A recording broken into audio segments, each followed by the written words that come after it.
It was called the National Advisory Committee for Aeronautics, a new independent agency created by President Woodrow Wilson in 1915.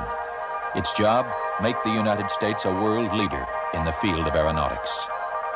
In less than 3 decades, these early pioneers in aviation and those who followed would be called upon to think through problems a million miles away and do it with boldness and vision. By the mid-1950s, NACA had modern wind tunnels and was moving into the area of rocket and satellite research.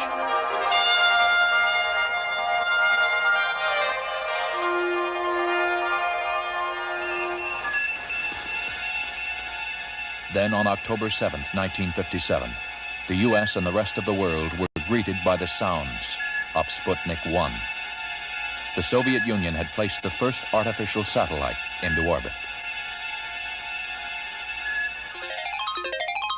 It would not be until early the following year that America's satellite, Explorer 1, successfully orbited the Earth and discovered a dense belt of radiation surrounding our planet.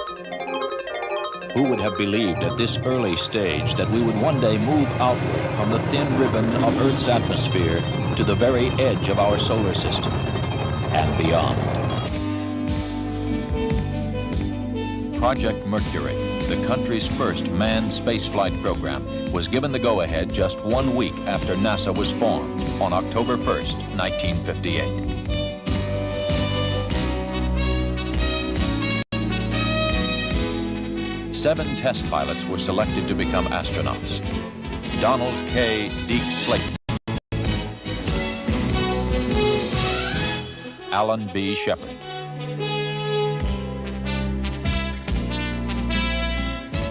Walter M. Schirra,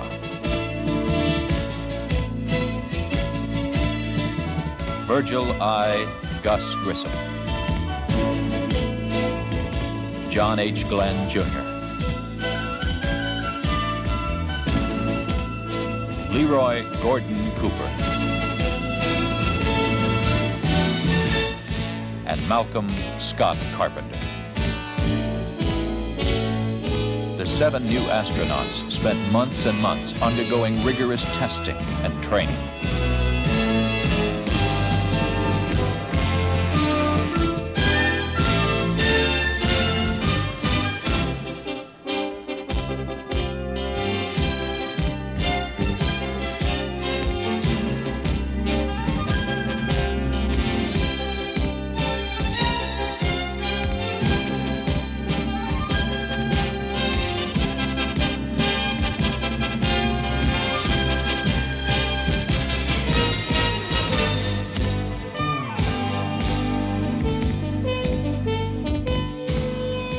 While they were being trained, several monkeys took check rides in the new Mercury spacecraft.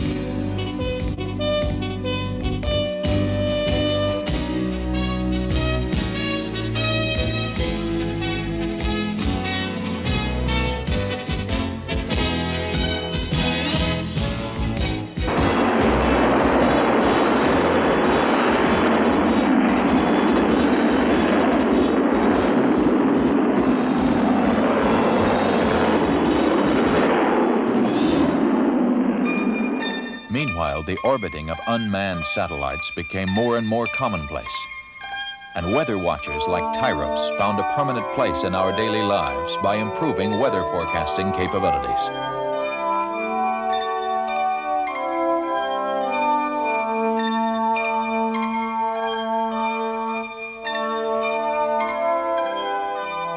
On August 12, 1960, President Eisenhower took part in the first transmission of the Echo 1 communications satellite. This is President Eisenhower speaking.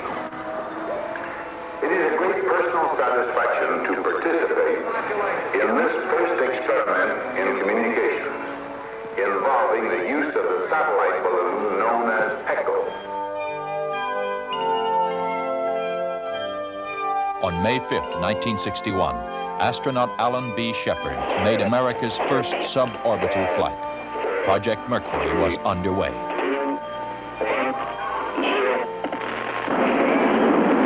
All right, lift off and the clock has started. Yes, sir, reading you loud and clear.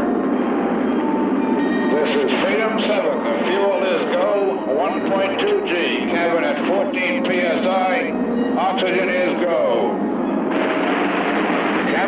pressure is holding at 5.5. Soon after Freedom 7 landed, President John Kennedy gave NASA an ambitious new space goal. We choose to go to the moon in this decade and do the other things, not because they are easy, but because they are hard. Because that goal will serve to organize and measure the best of our energies and skills. Because that challenge is one that we're willing to accept, one we are unwilling to postpone, and one we intend to win, and the others too.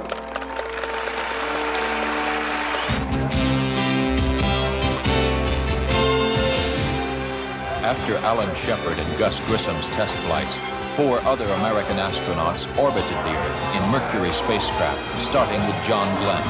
He was followed by Scott Carpenter, Wally Schirra, and Gordon Cooper.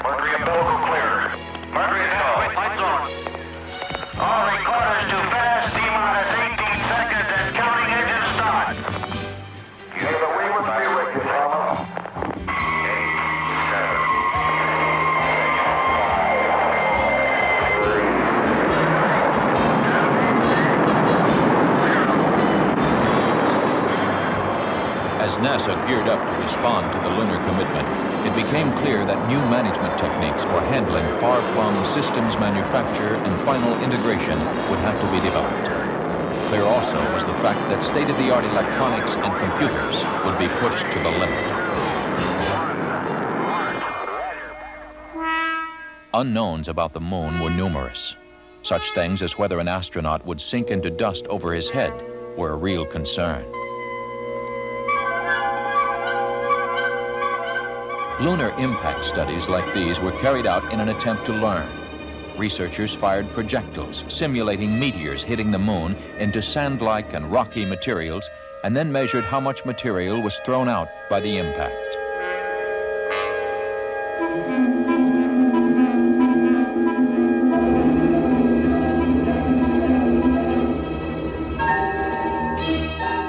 This animation shows how scientists believed the huge crater Tycho was formed on the moon, a crater 54 miles wide.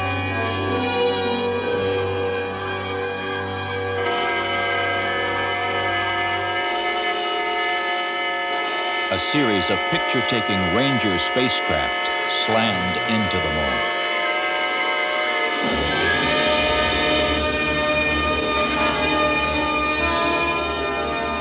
Then, 5 lunar orbiters photographed over 90% of the moon's surface, including the never-before-seen backside. We saw a glimpse, too, of our own planet from lunar distance. But most important of all, it made possible the selection of landing sites.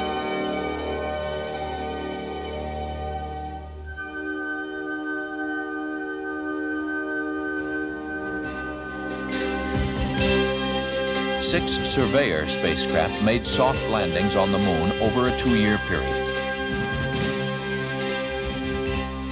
A robot arm dug a trench. Lunar soil was like wet sand.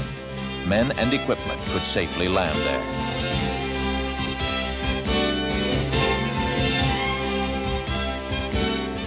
Panoramic views like these were assembled from hundreds of individual photographs.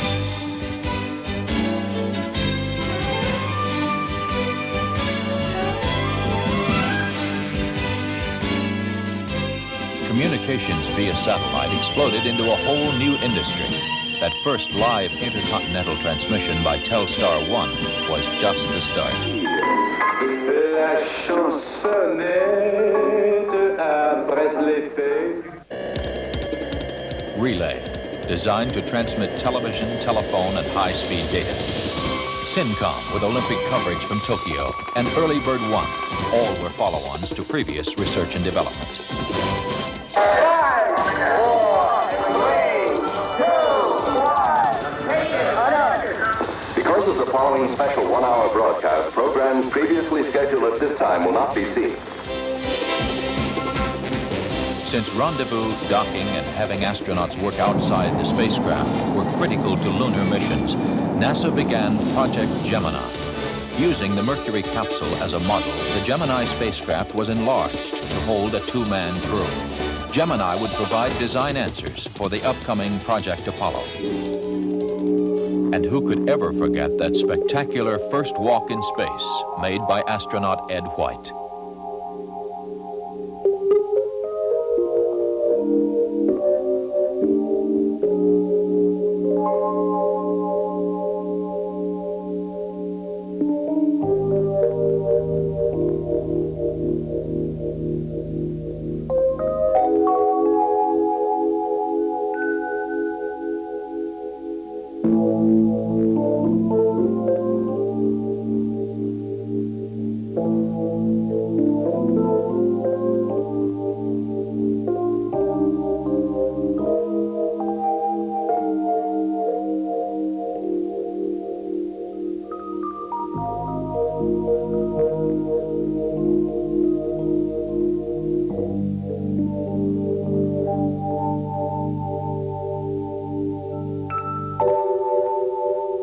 Ten times pairs of astronauts flew into orbit, walking in space, rendezvousing, and docking. Gemini had blazed a trail for Project Apollo, the three-man spacecraft that would carry astronauts to the moon.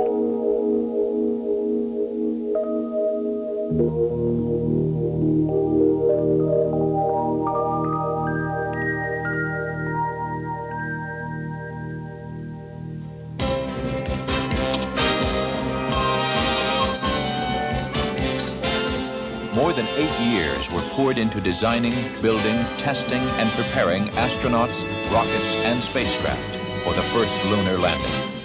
Here's a visual look back at some of that preparation.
In 1967, tragedy struck.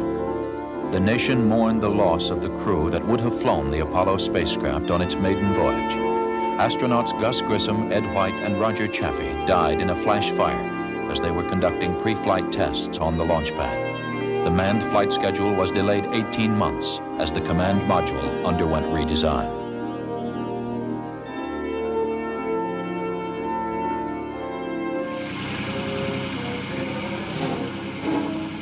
While these changes were being made, the parts and pieces needed to assemble the giant Saturn V moon rocket came together at the Kennedy Space Center, Florida. Everything associated with the Saturn V was huge.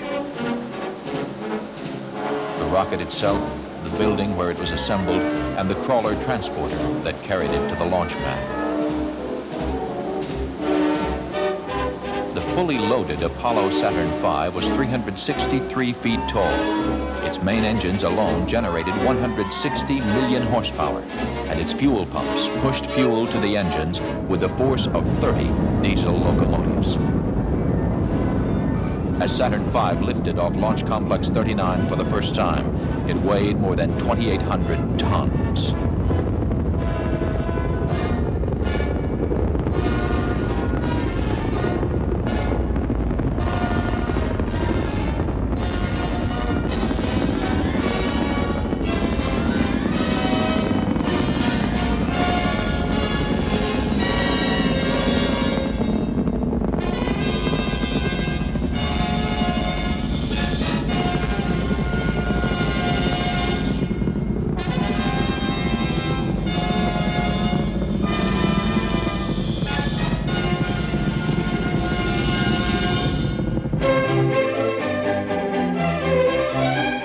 The pace quickened.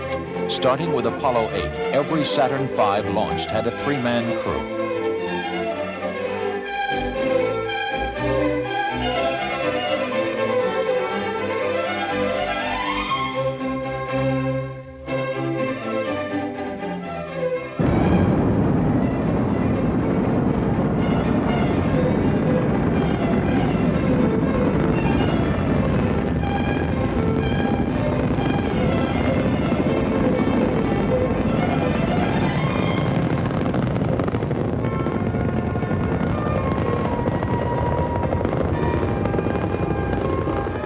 Two days before Christmas in 1968, astronauts Borman, Lovell, and Anders became the first humans to pass out of Earth's gravitational control and into that of another body in the solar system, the Moon. The hardware to travel to the Moon had worked well, and landing sites looked good. Our Earth seemed small and fragile, hanging in the vastness of space. This view of ourselves from lunar distance would change the way we think about Earth for all time. It raised profound questions, especially those associated with the Earth's finiteness and unlimited resources. The next two flights, Apollos 9 and 10, would continue dress rehearsals for the first lunar landing. All systems were indeed ready.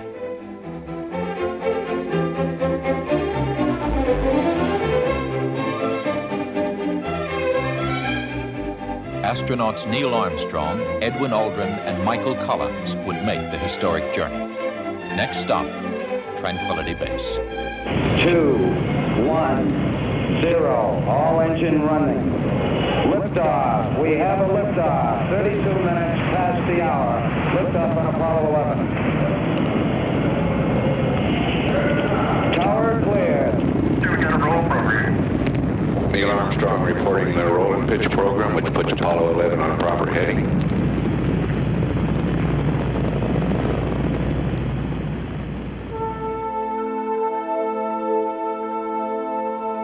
Houston, Apollo 11 is calling you in the high gain. How do you read, Owen? Roger, loud and clear on the high gain. Eagle, you're looking great. Coming up 9 minutes. We're now in the approach phase. Everything looking good. Altitude 4200. Houston, you're go for landing, over. 40 feet down, 2.5. Picking up some dust. 30 feet, 2.5 down. Straight shadow. 4 forward. 4 forward, drifting to the right a little. 30, down a half. 30 seconds forward. Good. 8.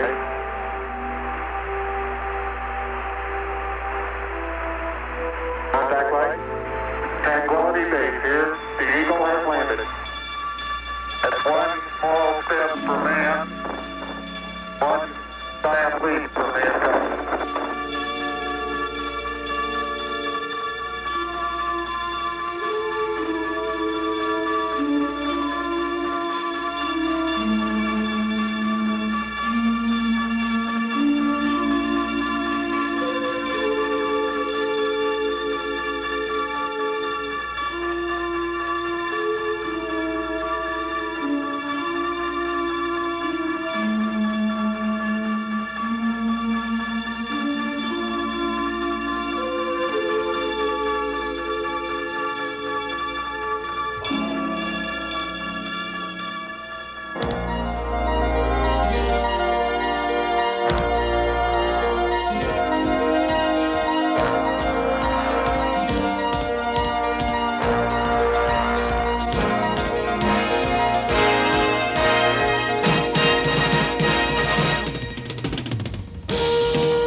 Across the country and around the world, the Apollo 11 crew were welcomed back as heroes.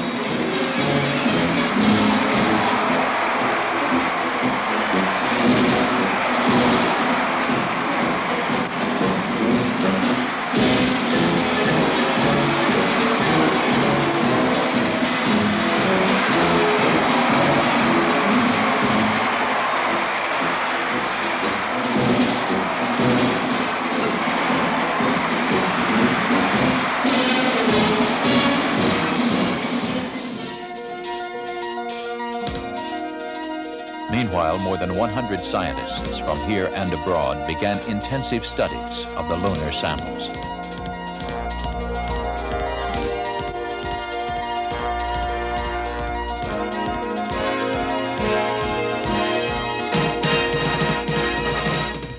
Before Project Apollo ended, 6 additional flights to the moon were made, and all but one were highly successful.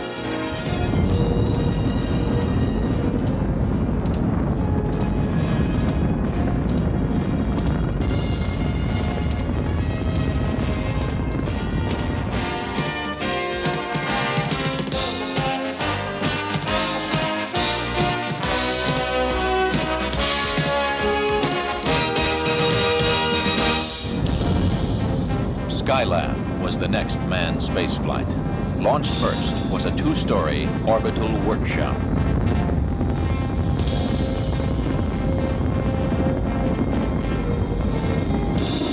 Then the first of 3 3-man crews departed to meet, join, and begin living in the orbiting laboratory. Those crews would stay 28, 59, and 84 days respectively. One of the major objectives was to find out if astronauts could physically withstand extended stays in space and continue to do useful work there. The answer was a resounding yes. Experiments in astronomy, Earth resources observations, materials processing, and crystal growth all proved highly successful.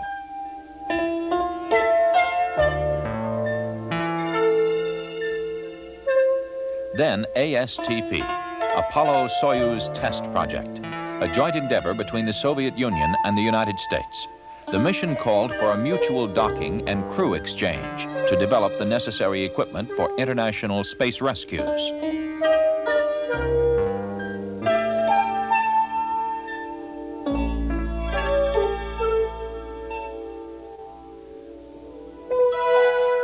Before, during, and after Apollo, Skylab, and ASTP, NASA's unmanned planetary programs were giving scientists exciting new glimpses into the history of the solar system, from early explorers to the infrared astronomy satellite.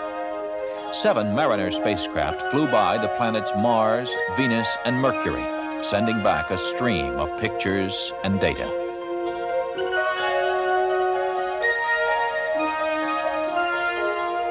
10 Pioneer spacecraft did likewise, including Jupiter flybys and probes through the atmosphere of Venus.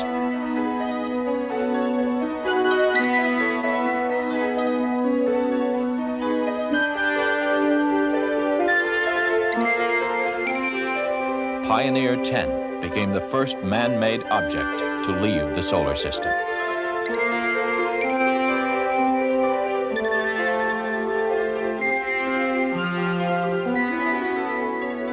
Atmosphere physics, astronomy, meteorology, and geodesy. These are just a few of the scientific disciplines studied by dozens of Explorer-class orbiters through the years.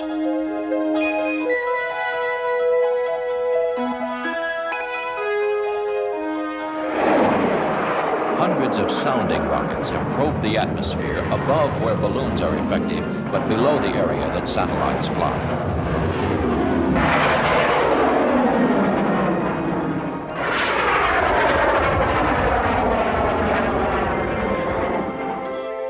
Biosatellite was sent aloft to answer basic biological questions. Will cells divide normally while weightless? How does zero-G affect plant growth? would radiation and weightlessness be a hazard on long-duration space flights? Everything from plants to primates were orbited aboard biosatellite to find out. There were the OGOs, orbiting geophysical observatories that blossomed out like giant dragonflies in space. OSO, orbiting solar observatories, studied our sun and its influence on Earth.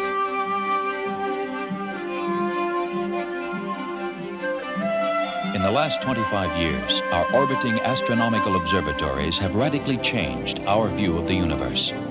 We now see a dynamic universe of quasars and black holes and other extraordinary objects, of cataclysmic forces causing the birth and death of stars, of billions of galaxies wheeling in the immensity of space. We looked back at planet Earth with Landsat remote sensing satellites. Crops, forests, pollution, all can be photographed in great detail to help us better manage our Earth's resources.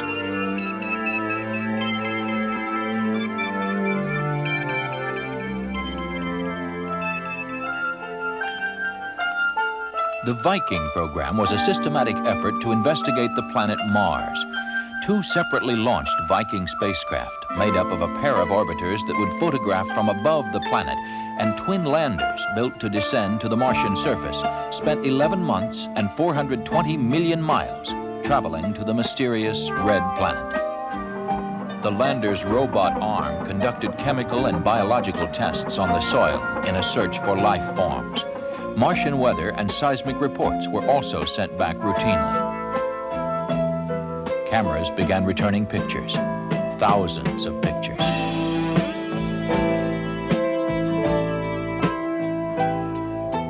Color photographs showed a surface littered with rocks. Of fine dust, red or yellow-brown, could be seen everywhere. We even had a chance to view the 2 moons of Mars, Phobos and Deimos. Viking's complex science and technology were considered to be a triumph equal to the landings on the moon.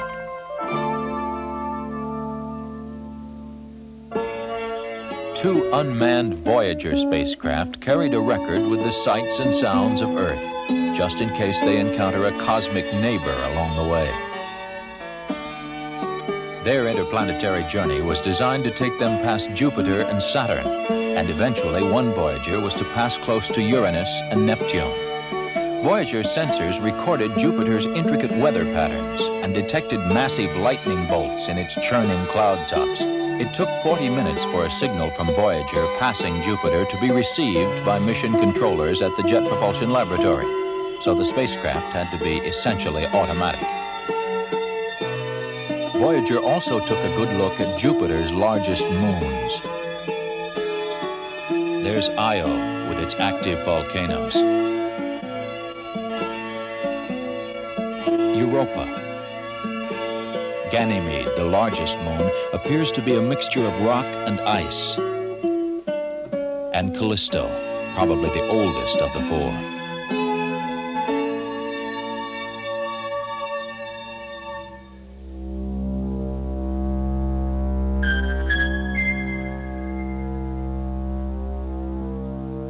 The Voyager's next assignment was to fly by Saturn and its moons.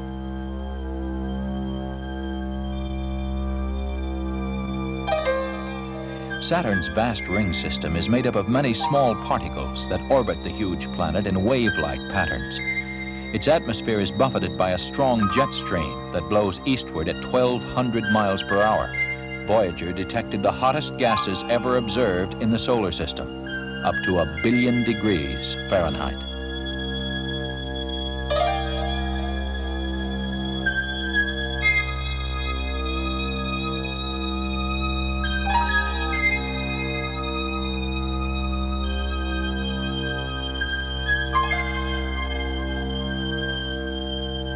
As of now, 2/3 of the planets in our solar system have been explored, and by the end of this decade, we will have explored most of the rest, including Uranus and Neptune.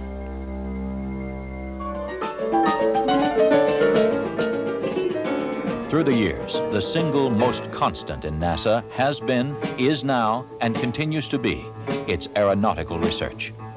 It is a common thread that is woven throughout the agency. It has influenced everything that flies, both on Earth and in space. There is little doubt why this country has been the world leader in things aeronautical.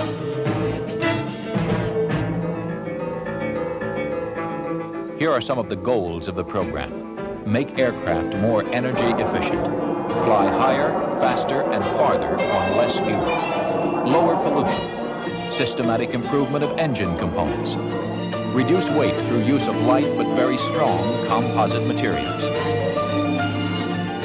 Study problems associated with wake vortices, tornado-like patterns of air that trail off behind jet aircraft, causing problems for smaller planes following closely in their wake. Airplanes are America's leading industrial export, thanks to NASA's research and development programs.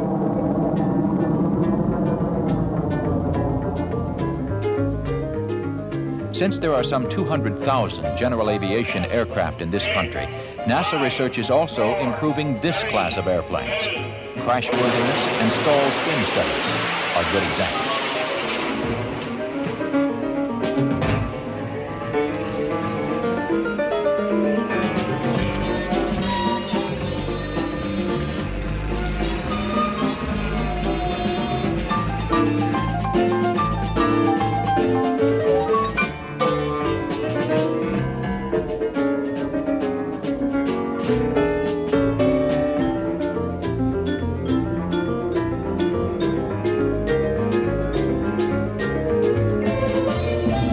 The problem of potentially crippling ice formation is also being worked on.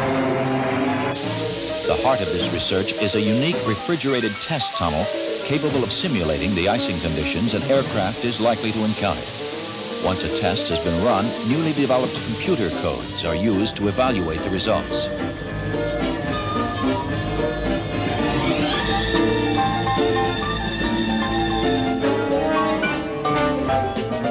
During the early days of manned spaceflight, consideration was given to using a parawing to return astronauts and spacecraft to Earth. While this method was ultimately discarded, it did produce a rather interesting new sport.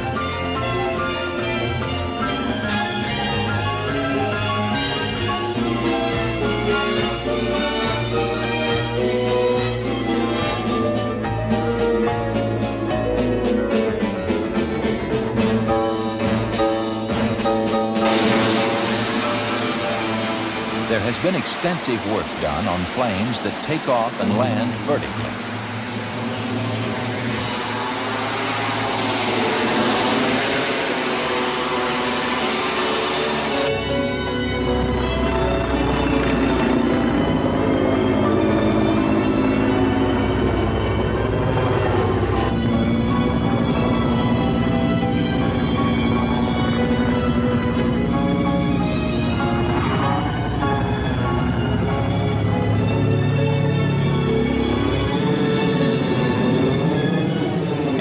Ones that need very short runways.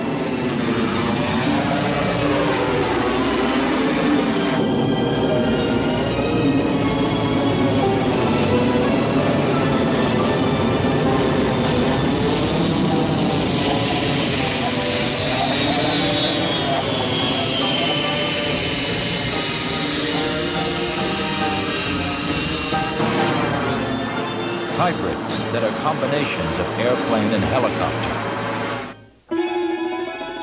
And oblique wing craft that reduce air drag by pivoting the wing at various angles to the plane's fuselage.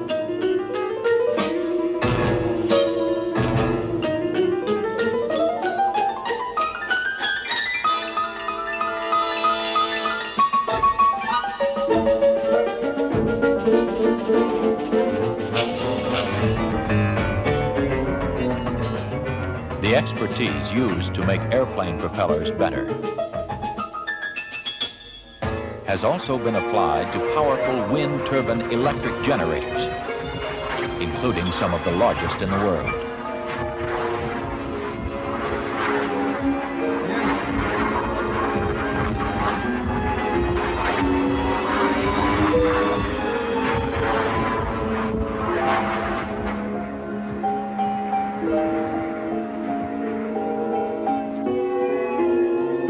NASA's aeronautical research was the seed from which the space program would grow. A prime example of this was the Lifting Body project that began in the early 60s. The combination of wind tunnel tests and actual flights led to the design of the reusable space shuttle.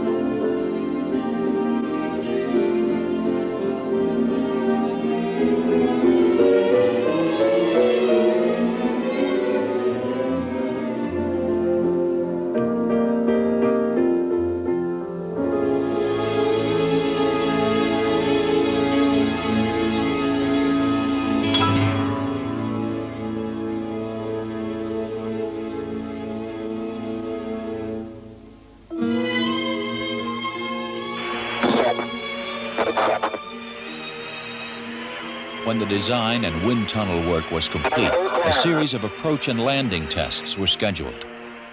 Since the orbiter has no power for landing, its ability to land easily with only one try was critical. Gears coming. Steady gear coming. Gears down. 30 feet. 20 feet. 10 feet. 5 feet. 4 feet.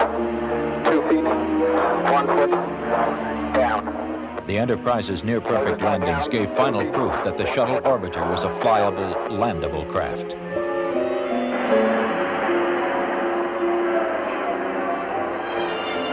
The years of research and development would now be put to the ultimate test, the first flight into space of Shuttle Columbia with astronauts at the controls.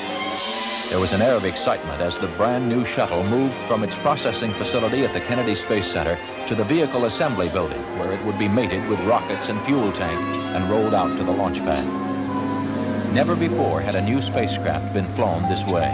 Previous Mercury, Gemini, and Apollos were man-rated in advance, meaning that unmanned flights were flown before putting an astronaut crew on board. Despite nagging problems with engines and protective tiles, there was a quiet optimism. Longtime space workers knew from past experience with the lunar landing program that design and engineering problems do get worked out. After one false start, astronauts John Young and Robert Crippen headed for the launch pad.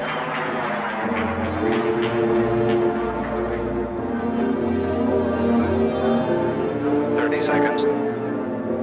That goes into the interior.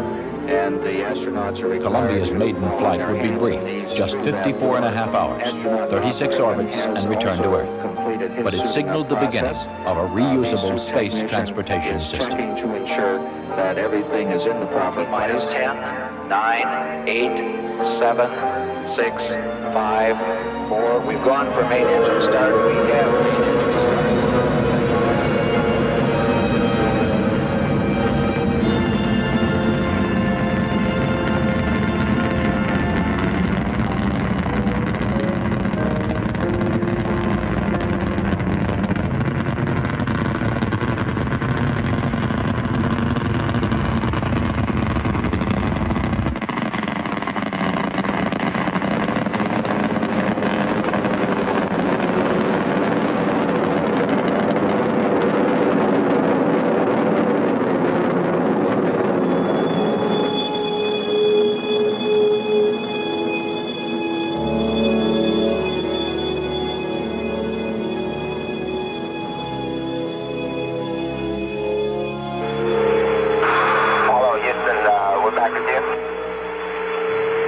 Roger, Columbia. You've got your normal Capcom back now. Okay. The only bad part about it, Joe, is we're going to have to come down.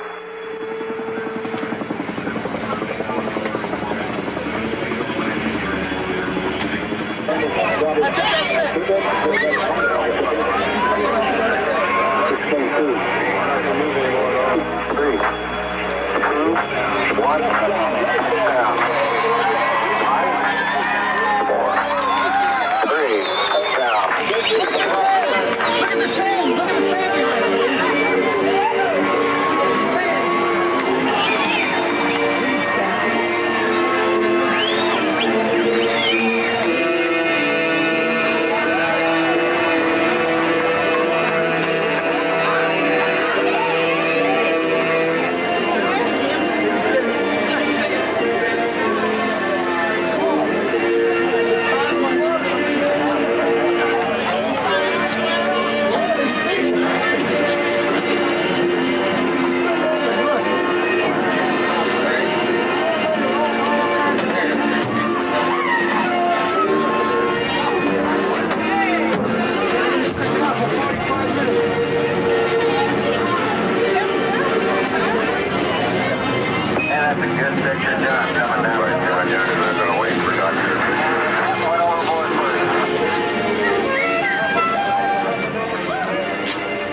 30 weeks later, after Columbia had been returned to the Kennedy Space Center, cleaned, refurbished, and rolled out to the pad, astronauts Joe Engle and Dick Truly flew Columbia into space again.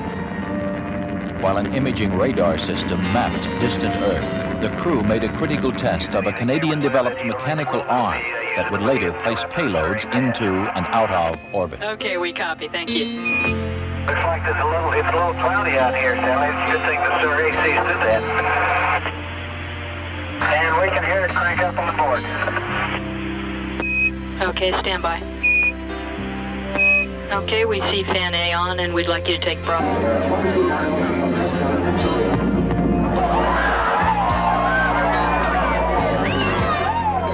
As Columbia landed the second time, the circle was complete. A new generation of space travel had begun.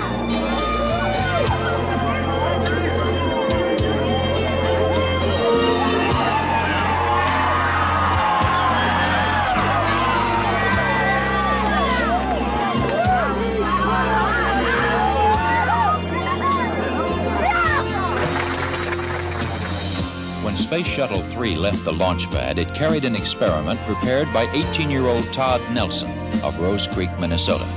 An experiment to study the effects of weightlessness on insects in space.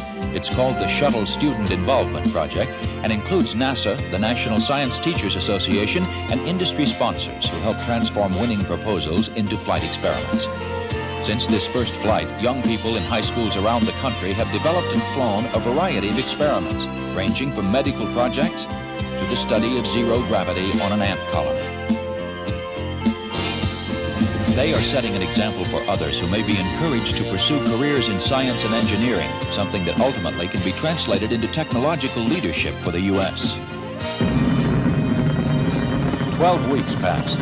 Then, astronauts Ken Mattingly and Henry Hartsfield piloted Columbia on its fourth and final test flight. The spacecraft's performance made it possible to certify the Space Transportation System a fully operational carrier. As they landed on July 4th, the crew was greeted by President and Mrs. Reagan.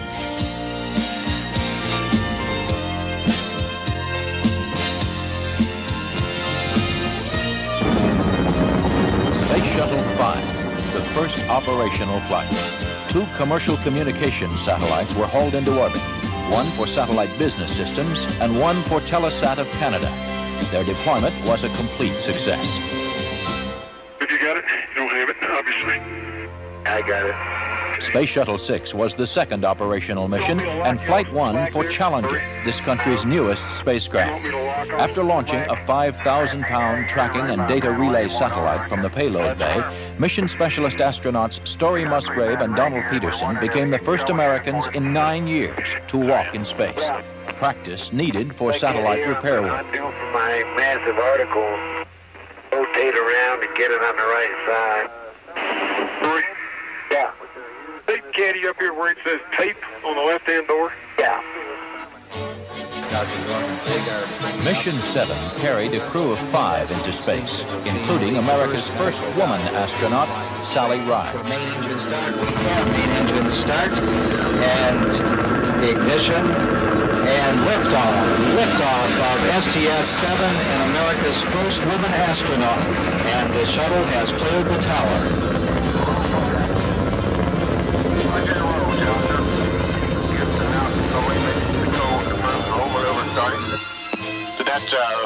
She and mission specialists John Fabian and Norm Thagard deployed a pair of communication satellites for Canada and Indonesia. They got colors like this. Roger that, looks great. Shuttles 1 and 2 were now operational, with the addition of a third orbiter, Discoverer, to the fleet, and with literally dozens of astronauts in training at any given time, this new space transportation system would begin delivering in earnest and with increasing frequency.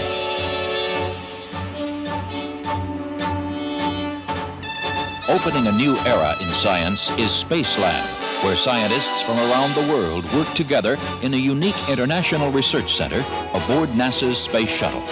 Built by the European Space Agency, Spacelab is creating exciting new opportunities for research in all the sciences and is making routine international cooperation a reality.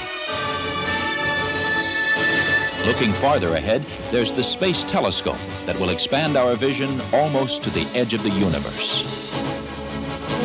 The shuttle gives the United States an unrivaled tool for the practical use of space. Historically, the space program has proceeded in a building block fashion, and toward that end, NASA has begun looking at the next logical step, a possible future space station, a permanent presence in space.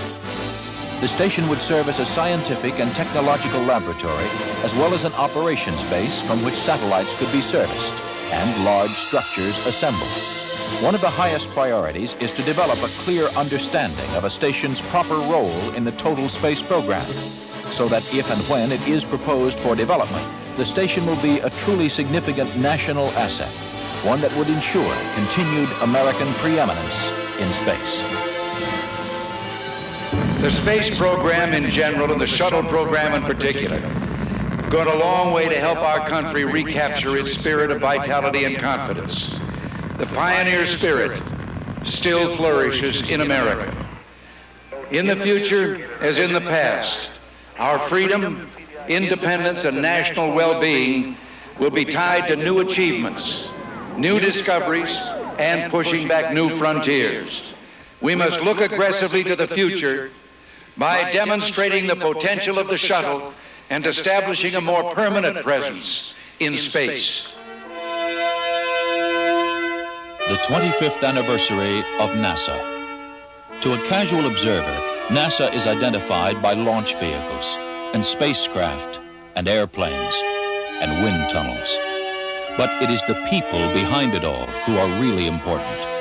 It's the people who think and dream and work to make these things possible.